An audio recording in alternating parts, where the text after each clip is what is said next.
कर्म कर्म हिताबंधी, जीवो जीव हितस्पृहा। कर्म कर्म का हित चाहते हैं, अपनी परंपरा हर कोई बढ़ाना चाहता है। इस समय कोरोना चल रहा है, जितनी तेजी से कोरोना फैलता है, कोरोना के परमाणु विक्रिया करते हैं, ऐसे ही कर्म है, ऐसे ही कर्म है। आपने देखा कि कहीं किसी ने टच किया और वहाँ कोरोना आ गया। ऐसा भी उदाहरण सुनने में मिला है कि जिस स्थान पर वो कोरोना वाला व्यक्ति बैठा, अचानक वो उठ के चला गया, दूसरा आके बैठ गया, उसको भी कोरोना हो गया। ऐसा हो रहा कि नहीं हो रहा? कोई चीज़ उसने छुई और वो चीज़ दूसरे ने छू ली, उसको भी कोरोना हो गया। कितनी तेज़ी से डेवलप हो रहे हैं, कितनी तेज़ी से अपने आप को बढ़ा रहे हैं, अपनी परंपरा को, अपनी संतति को बढ़ा रहे हैं, अपनी संतान को बढ़ा रहे। कितनी तेज़ी से, इतनी स्पीड से क्या बढ़ सकता है बताओ? कर्म के अलावा कुछ नहीं, ऐसे ही कर्म है। आपने पलक झपका, कर्म बंद हो गया। आपने किसी को देखा, देखने के बाद किन भावों से देखा, कर्म बंद हो गया। आपने किसी से बोला, किन भावों से बोला, कर्म बंद हो गया। आप चल रहे हैं, कैसे चल रहे हैं, कर्म बंद हो गया। आप सो रहे हैं, सपने देख रहे हैं, कैसे सपने देख रहे हैं, कर्म बंद हो गया। यानी जैसे ये कोरोना बिल्कुल तैयार खड़ा है ना अपनी परंपरा को आगे बढ़ाने के लिए, ऐसे ही कर्म तैयार खड़े हैं अपनी परंपरा को आगे बढ़ाने के लिए। एक क्षण के लिए बंद नहीं होते। कर्मों का मीटर एक क्षण के लिए भी बंद नहीं होता। आपके घर में बिजली का मीटर होगा ना, बंद होता है क्या? नहीं होता, चलता रहता है, रीडिंग आती रहती है ना। कभी खराब हो भी सकता है, कभी दिक्कत आ जाए तो वो खराब भी हो जाता है, लेकिन कर्मों का मीटर तो खराब भी नहीं होता है, वो तो प्रति क्षण चलता है। बिल्कुल ऐसे ही इसकी परंपरा बढ़ रही है, उसकी पुष्टि हो रही है। कर्म कर्म हिताबंधी, कर्म कर्मों का हित चाहते हैं, कर्मों को बुलाना चाहते हैं। आजा भाई, यहाँ बढ़िया अपना ठिकाना सही रहेगा। हाँ, ये खूब क्रोध करता है, ये सही सम्मान करता है हमारा, ये खूब मायाचारी करता है, ये सही सम्मान करता है हमारा, हैं? आजा, अपन सब यहीं रहेंगे। क्रोध मान माया लोभ हिंसा झूठ चोरी कुशील परिग्रह राग द्वेष मोह असंयम, हाँ, ये कुछ कोई धर्म नहीं करते, बिल्कुल सावधान नहीं है। इसमें इस शरीर में रहने वाली आत्मा सो रही है, कर्म ही जाग रहे हैं। इस आत्मा, ये आत्मा कर क्या रही है? जो कर्म करा रहे हैं वो आत्मा कर रही है। जो कर्म करा रहे हैं वो आत्मा कर रही है। तो कर्मों का हित हो रहा है। किसका हित हो रहा है? कर्मों का हित हो रहा है।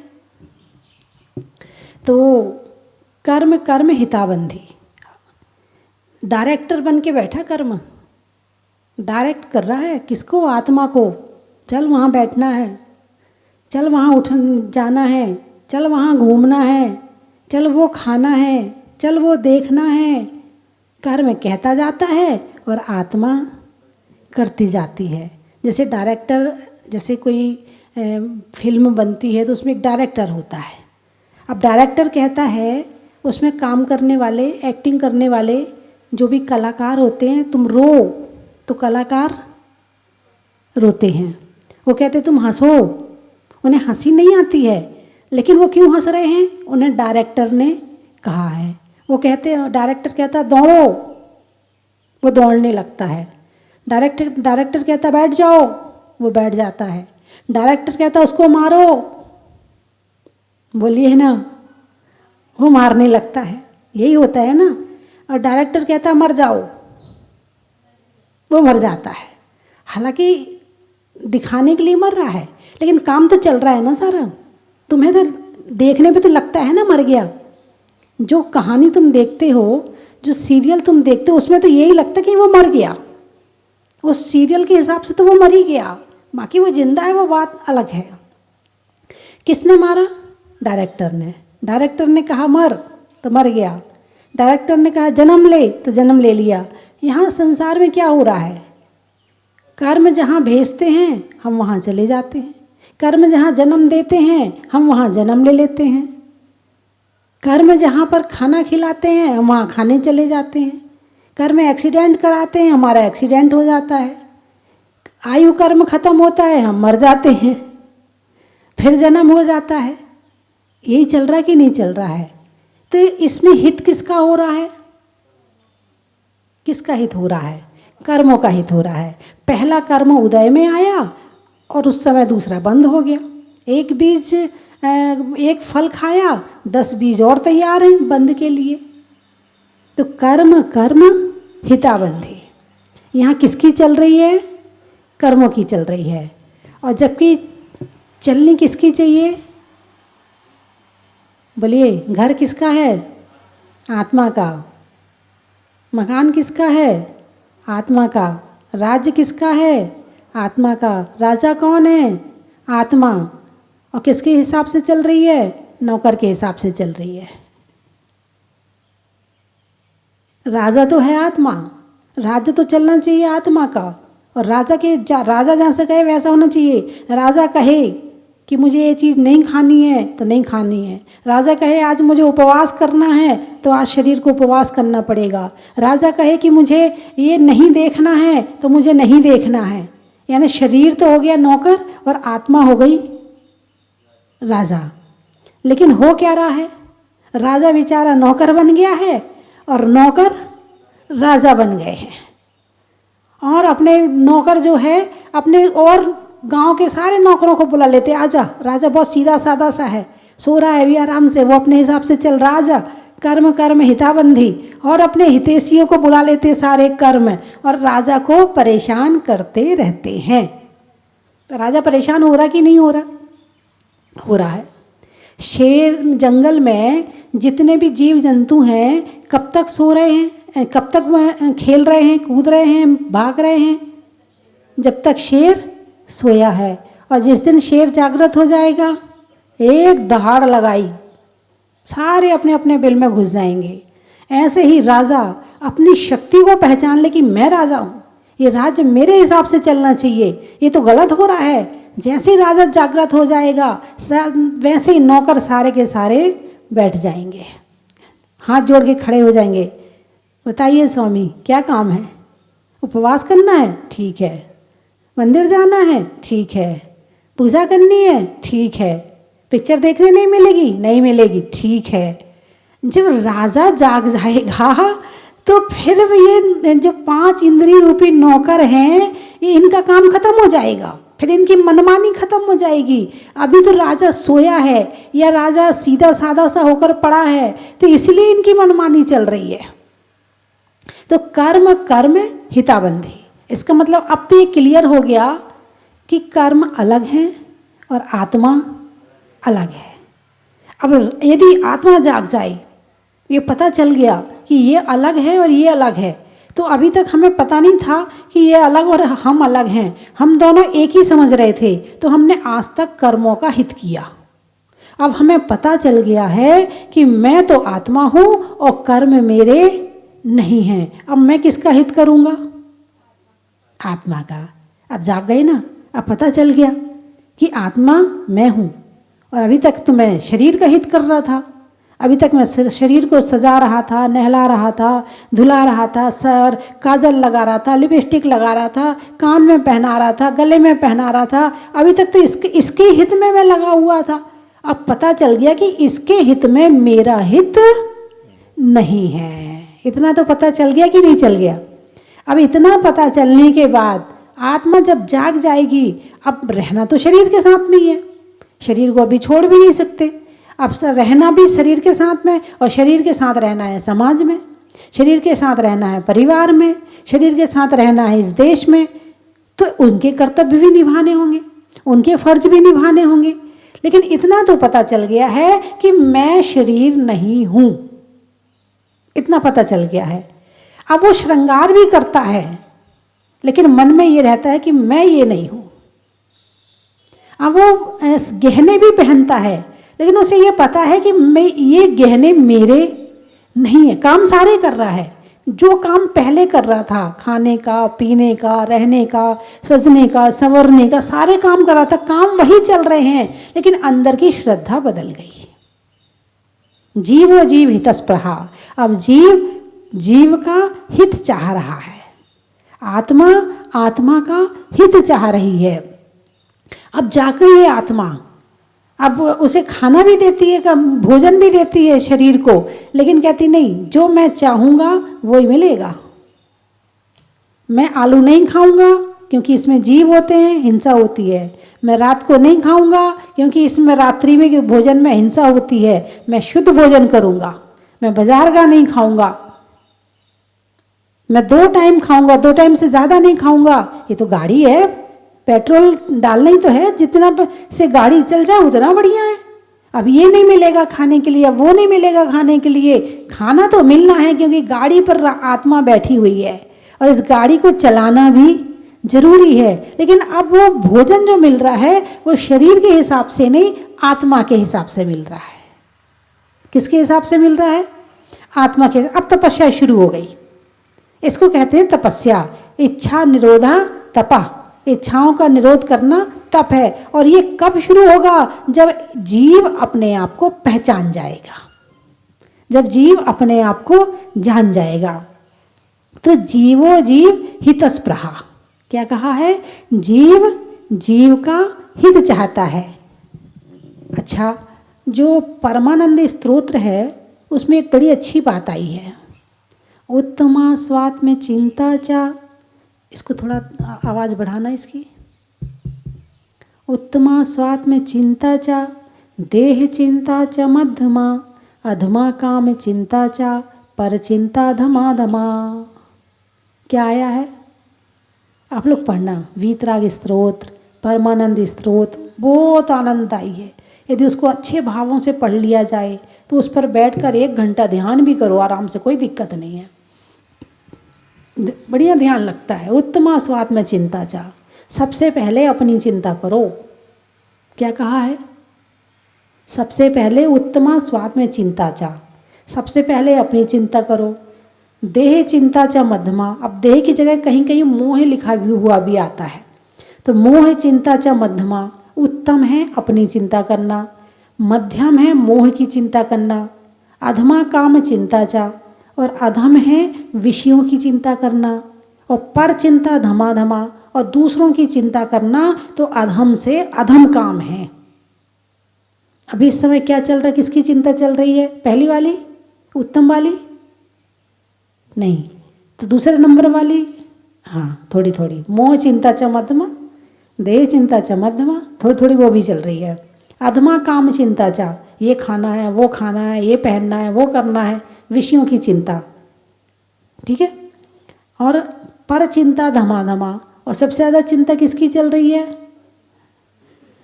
अरे बोलिए ना, दूसरों की चिंता चल रही है। सबसे ज़्यादा चिंता दूसरों की चल रही है। पर चिंता धमा धमा, अधम से अधम, क्या बताया है? दूसरों की चिंता करना अधम से अधम। उत्तमा स्वात्म चिंता चा, सबसे पहले किसकी चिंता करनी चाहिए? अपनी चिंता। यानी भोजनशाला में सबसे पहले भोजन हमें करना है, पहले अपनी चिंता करो। नहीं, घर में कोई सामान आता है तो सबसे पहले अपने लिए निकालो, मैं लूँगा, यही है ना? नहीं, अच्छा, तो घर में साड़ियाँ आई तो सबसे पहले मैं लूँगी, मेरी पसंद की पहले निकालूंगी मैं, नहीं। तो ज्वेलरी सबसे पहले मुझे चाहिए, नहीं, इसकी भी चिंता नहीं। अच्छा, तो सबसे पहले नहाने मैं जाऊँगी, मैं अपनी चिंता कर रही हूँ, सब पीछे रहो, पहले मैं अपनी चिंता करूँगी, ऐसी है? नहीं, तो किसकी चिंता? उत्तमा स्वात्म चिंता में सबसे पहले मोक्ष मैं जाऊँगी। बहुत बढ़िया, बहुत सुंदर है। उत्तमा स्वात्म चिंता, स्व और आत्म, स्व यानी मैं स्वयं, और आत्म यानी मेरी आत्मा। सबसे पहले चिंता करना है अपनी आत्मा की। यदि रक्षा करनी है तो सबसे पहले मुझे अपनी आत्मा की रक्षा करनी है। किसकी रक्षा करनी? आप लोग रक्षा करते हो कि नहीं करते हो? कि अपने परिवार की रक्षा करते हो। देश की रक्षा करने के लिए इतनी बड़ी सेना है, नागरिकों की रक्षा करने के लिए प्रशासन है, हैं? इस समय कितनी बड़ी समस्या का दौर चल रहा है। इस समय पर डॉक्टरों के द्वारा कितनी मेहनत से काम किया जा रहा है। इस समय पर जहाँ तुम्हारे रिश्तेदार तुम्हारे पास आने तैयार नहीं है, पता चल गया कोरोना, चलो मित्र भी मित्र नहीं है, नहीं भैया मैं नहीं आ सकता अभी, मित्र भी मित्र नहीं है, हैं?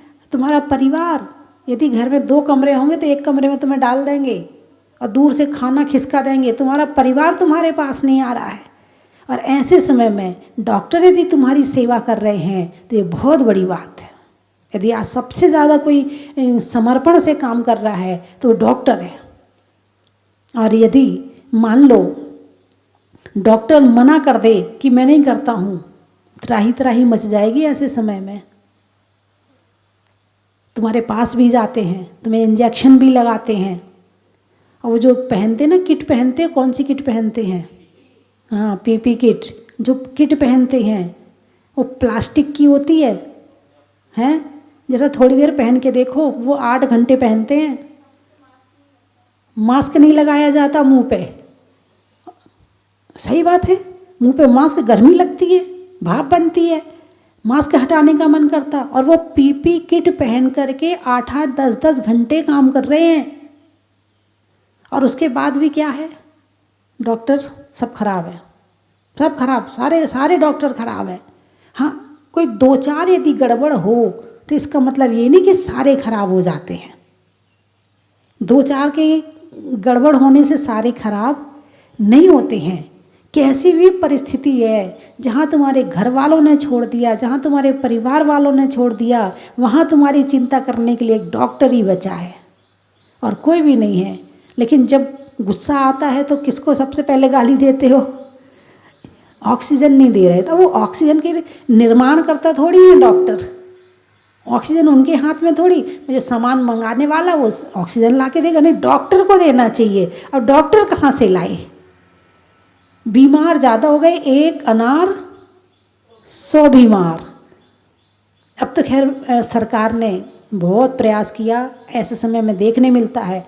बाकी समय तो लोग खूब गालियां देते हैं, सरकार ऐसी है, ऐसी है, ऐसी है, लेकिन समय पर वही काम आते हैं। अब बीमार हो रहे तो कौन काम आ रहा है? इतने सारे ऑक्सीजन के प्लांट किसने लगाए हैं? विदेशों से ऑक्सीजन किसने मंगवाई है? कितने सारे वेंटिलेटर मंगवा रहे हैं? सारी व्यवस्था कौन कर रहा है? सरकार कर रही है। तुमसे कहा जाए तुम करो व्यवस्था, मैं कैसे करूं? कुछ नहीं है, सिर्फ बुरा बोलना आता है आदमी को, सिर्फ दोषारोपण करना आता है, निंदा करना आता है, बुराई करना आता है, किसी की परिस्थिति नहीं देखता है। जब अपने यहाँ कुछ हो रहा हो और कुछ गड़बड़ हो जाए, नहीं वो इसलिए नहीं, इसलिए ऐसा हो गया था। अब इस सामने वाले के यहाँ यदि कुछ हुआ है तो उसमें भी तो कुछ कारण होगा, इसलिए नहीं इसलिए हुआ होगा। तो तब भी तो सोच सकते नहीं, वो तो डॉक्टर है, उसके साथ कैसे हो सकता है? कितने डॉक्टरों को कोरोना हो रहा है, कितने पुलिस वालों को कोरोना हो रहा है, हैं? कितने डॉक्टर मर भी गए, कितने पुलिस वाले मर रहे हैं, उसके बाद भी ड्यूटी कर रहे हैं। और ऐसे समय पे तो उन्हें धन्यवाद देना चाहिए। कोई बैठे रहो, ऐसे समय पर ऐसे लोगों को धन्यवाद देना चाहिए। ऐसे समय पर पुलिस वालों को, और अभी मुझे पता चला कि टीचरों की ड्यूटी लगाई जा रही है। जहाँ शादी हो रही है वहाँ पर टीचर की ड्यूटी लगाई जा रही है। मोहल्ले में बिठाए जा रहे हैं टीचर कि इस मोहल्ले से कोई बाहर ना निकले। अब आप देखो कि आप कितने असंयम में हैं, कितने अनुशासनहीन हैं कि आपको बाहर ना निकलने के लिए कितने पहरे लगाए जा रहे हैं। यदि मान लो आप स्वयं अनुशासन में रहें तो इतने पुलिस वालों को कोरोना ना हो। एक बार टीवी में समाचार निकाल दिया, एक बार अखबार में निकाल दिया और आपने मान लिया, फिर पुलिस वालों की ज़रूरत पड़ेगी? नहीं पड़ेगी। फिर टीचर तुम्हारे मोहल्ले के वहाँ पे बैठे रहें, उसकी ज़रूरत पड़ेगी? नहीं पड़ेगी। वो भी सुरक्षित रहेंगे, तुम भी सुरक्षित रहोगे। लेकिन इतना असंयम है कि मानने को तैयार नहीं होते हैं, और बस जरा सा कुछ हो जाए तो अभी धरना देकर बैठ जाएंगे कि सरकार क्या कर रही है, आंखें बंद है सरकार की, सरकार को ऐसा करना चाहिए, सरकार को वैसा करना चाहिए, सबको ऐसा करना चाहिए वैसा करना चाहिए, तुम्हें क्या करना चाहिए ये भी तो देखो। वो करने तैयार नहीं है, हैं? अभी जरा से जब ऑक्सीजन की कमी आई तो कुछ लोगों ने ऑक्सीजन को इकट्ठा करके रख लिया और फिर महंगे महंगे दाम में बेच रहे हैं, ऐसे ही हुआ ना, हैं? और वो कौन सी इंजेक्शन है? रेमडेसिविर, हाँ, वो इंजेक्शन लोगों ने इकट्ठे कर लिए। ऐसा बताया गया कि आधा इंजेक्शन लगा देती थी वो नर्स और आधा वापस भेज देती थी, वो फिर खरीद के आ जाता था, या पानी का इंजेक्शन लगा देती थी। ऐसे भी हैं, सभी लोग एक से नहीं होते हैं, संसार में सब तरह के लोग होते हैं। तो कहने का मतलब ये है कि जब इंसान सामान्य नागरिक ऐसे काम कर रहा है और वहाँ सरकार इतनी सहायता कर रही है, तो उस समय धन्यवाद देना चाहिए कि आपने ऐसे समय पर लोगों की रक्षा की है। लेकिन कब होगा?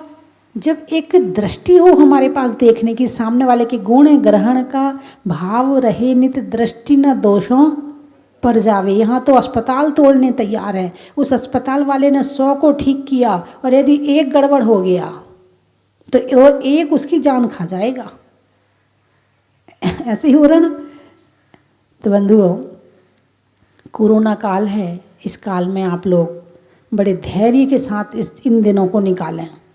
और यदि आपसे कहा गया कि घर से ना निकलें तो ना निकलें, जिनका ज़रूरी है वो सावधानी से निकले, हैं, मास्क लगाए, सैनिटाइज़र अपने साथ रखे, जो भी आपकी है व्यवस्था, फिटकरी का पानी है, जो भी आप करते हैं उस व्यवस्था के साथ निकलें। और यदि आपको कोरोना है और यदि आप जॉब करते हैं तो बिल्कुल जॉब में ना जाएं। यदि हल्का सा बुखार भी आ गया और पता चल गया है कि शायद हो सकता है तो ना जाएं, क्योंकि वहाँ और भी लोग हैं, एक के कारण से कितनों को फैलेगा। और यदि आपने 10-15 लोगों को बीमार कर दिया और आप तो हैं ही, और 10-15 को और बीमार कर दिया आपने, तो बताइए आपको अच्छा लगेगा?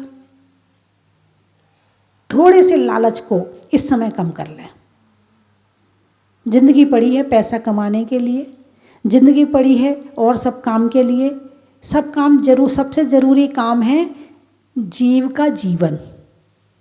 सबसे ज़रूरी काम क्या है? जीव का जीवन। यदि जीवन रहेगा तो तुम अच्छे काम आगे कर पाओगे, और नहीं रहेगा तो फिर कैसे कर पाओगे? तो ऐसे समय में अपने आप को बचाना, और बचा करके आगे क्या करना है। आपने दुनिया देख ली, आपने संसार देख लिया, आपको पता चल गया ये दुनिया क्या है, ये संसार क्या है, कितनी देर का है, सब यहीं का यहीं पड़ा रह जाएगा, कुछ भी साथ जाने वाला नहीं है। ये अति की इति हुई है। जब पाप की अति होती है ना, जब पाप की अति होती है तो इति करने के लिए इस तरह की होती, कभी सुनामी आती है, कभी भूकंप आता है, प्रकृति भी तो दुखी होती है। जिस पेड़ को काट काट के धरती को खाली कर दिया, पेड़ लगाए तो नहीं, और पुराने सारे पेड़ काट दिए, अब लाओ ऑक्सीजन के सिलेंडर। पेड़ क्या देते हैं? ऑक्सीजन देते हैं। खाली कर दिया धरती को, गई ऑक्सीजन, अब भरते रहो सिलेंडर में ऑक्सीजन और लेते रहो। मैंने तो कई बार कहा कि जितने घर में परिवार में तुम्हारे मेंबर हैं, उतने पेड़ इस धरती पर कहीं भी लगाओ, तुम्हें लगाना चाहिए जरूर। क्योंकि फल चाहिए, अनाज चाहिए, कागज चाहिए, दरवाजे चाहिए लकड़ी के, हाँ लकड़ी के दरवाजे चाहिए, पलंग चाहिए लकड़ी का चाहिए। कहाँ से मिलेगा? कहाँ से मिलेगा? आप लेते लेते जा रहे हो और दे नहीं रहे हो, वापस नहीं कर रहे हो, तो कहाँ से मिलेगा? तो इसीलिए धरती पर पेड़ जरूर लगाने चाहिए।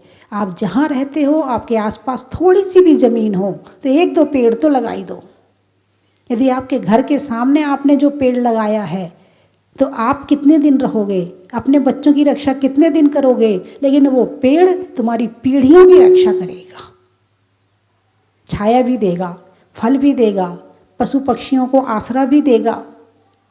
हैं, घर में रौनक बनी रहेगी। जब चिड़िया ची ची ची ची करेगी तो बच्चे भी देखेंगे हाँ चिड़िया है, और जब पेड़ ही नहीं रहेंगे तो चिड़िया कहाँ रहेगी, कौवा कहाँ रहेगा, बंदर कहाँ रहेगा। सबको रहने के लिए स्थान चाहिए, और आज मनुष्य ने सब पेड़ काट दिए हैं, सारे जंगल खाली कर दिए हैं।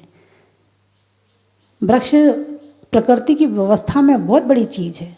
हमारे बिना वृक्ष जी सकते हैं, लेकिन हम वृक्षों के बिना नहीं जी सकते। हमारा जीवन है ही नहीं है, संभव ही नहीं है। तो बंधुओं, कल बताया था मैंने भजन बनाने का, आप लोगों ने भजन बना लिया? सुनाइए, बनाया है तो सुनाइए। बहुत बढ़िया, आ जाइए। याद है? अरे कोई बात नहीं, बहुत अच्छा लगा। तो जिनने भी भजन बनाया, शायद अभी दीदी ने मुझे बताया नहीं है कि आए कि नहीं आए अभी, और नहीं बनाया है तो आप लोग भजन जरूर बनाएं। कम से कम आप भगवान की भक्ति भजन गाकर कर सकते हैं। आप यदि भजन गाएंगे तो इससे भगवान की भक्ति भी होगी, मन भी शांत होगा, उपयोग भी स्थिर होगा, और आपके मन में प्रसन्नता भी होगी। तो इसीलिए भजन आप जरूर बनाएं। मैंने कल बताया था कि भजन बनाने का तरीका, कि ऊपर की 2 लाइनें एक सी होती हैं, फिर पैरा होता, पैरा की 2 लाइनें अलग, और नीचे की तीसरी लाइन ऊपर जैसी होती है। तो इस तरह से आप किसी भी भजन को सामने रख लें, और भजन को सामने रख के और फिर भजन बनाएं तो आपको बड़ी जल्दी बनाया जाएगा। 4-5 भजन आए हैं। अरे वाह, बहुत बढ़िया, बहुत बहुत अच्छा, बहुत आशीर्वाद जिन्होंने भजन बनाए हैं। मंगत राम जी, अतिशय जैन, आज्ञा, तीनों ने अलग अलग बनाए हैं। अच्छा अच्छा अच्छा, मिलके बनाए, कोई बात नहीं, मिलके बनाइए, कोई दिक्कत नहीं। एक लाइन तुम बनाओ, एक लाइन तुम बनाओ, कुछ तो बनेगा। तुम्हें वचन वर्गणा मिली है तो इन वचन वर्गणाओं का उपयोग तो करो। कि सारे दिन केवल घर गृहस्थी खाने पीने में करते रहोगे, कुछ धर्म में भी इसका उपयोग कर लो।